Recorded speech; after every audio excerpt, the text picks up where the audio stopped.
मुख्यमंत्र्यांच्या जून 2026 मध्ये संपूर्ण कर्जमाफीच्या घोषणेवर खासदार डॉक्टर अनिल बोंडे यांनी आपली प्रतिक्रिया दिली। शेतकऱ्यांची कर्जमाफीसाठी प्रवीण परदेशी यांच्या अध्यक्षतेखाली समिती गठीत करण्यात आलेली आहे। शेतकऱ्यांची केवळ कर्जमाफी केली जाणार नसून शेतकरी पुन्हा कर्जाच्या विळख्यात फसणार नाही यासाठी दीर्घकालीन उपाययोजना समिती सुचवणार असल्याचं बोंडे म्हणाले।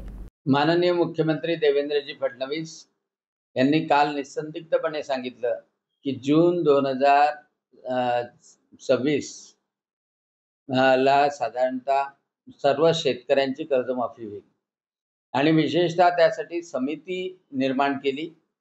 प्रवीणजी परदेशी जे मुख्यमंत्र्यांचे सल्लागार आहेत, जे अध्यक्षपदी आहेत आणि या समितीच्या माध्यमातून नुसतं कर्जमाफीच नव्हे तर शेतकरी पुन्हा कर्जाच्या विळख्यात अडकू नये यासाठी उपाययोजना सुद्धा सुचवल्या जाणार आहे।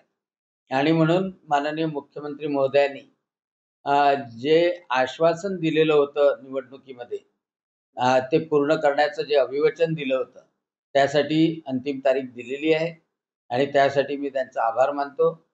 आणि सर्व शेतकऱ्यांची निश्चितपणे कर्जमाफी होईल, परंतु जे धनाढ्य आहेत किंवा नोकरी करणारे आहेत ते त्या शेतकऱ्यांना कर्जमाफी नसली तर योग्य होईल। ज्या गरजू शेतकऱ्यांना कर्जमाफीची आवश्यकता आहे, ज्यांना शेतीशिवाय दुसरा व्यवसाय नाही, जे संपूर्णतः शेतीवर अवलंबून आहे, खरोखर त्यांना कर्जमाफीची आवश्यकता आहे, त्यांना निश्चितपणे त्यामध्ये घ्यावं ही विनंती सुद्धा करतो।